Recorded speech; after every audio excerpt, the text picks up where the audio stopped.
जस्तो अगाडि देखिएको यहाँले हेर्न सक्नुहुन्छ धरानको धनकुटे रोड हो। ठ्याक्कै भोटेपुलबाट धनकुटा के अरे गोपा क्याम्पतर्फ आउँदाखेरि यहाँले अगाडि हेर्दै आउनुभयो भने एलेम्बर चोक आउँछ। एलेम्बर चोकबाट यहाँले लगभग 50 मिनट जस्तो दक्षिणतर्फ आउनु भने एलुङ मार्ग आउँछ। यहाँले हेर्न सक्नुहुन्छ यो देखिएको एलुङ मार्ग ठ्याक्कै यसको अपोजिट साइडमा यो जग्गा बिक्रीमा आएको छ। यहाँबाट जग्गाको सिमाना सुरु छ। यो देखिएको वालबाट एकदम राम्रो ठुलो जग्गा आएको छ। यता कमर्सियल हिसाबको जग्गा छ। कुनै पनि प्रयोजनको लागि यहाँले युज गर्न सक्नुहुन्छ। पछाडि देखेको त्यो पहेँलो वालसम्म सिमाना आइपुग्छ।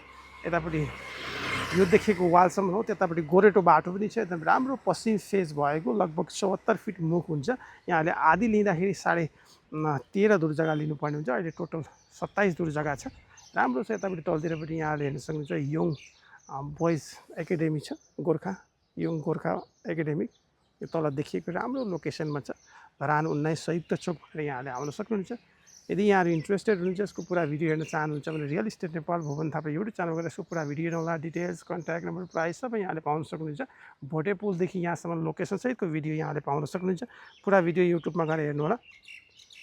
धरान 19 संयुक्त चोक यलुङ मार्ग भनेर आउन सक्नुहुन्छ। Thank you.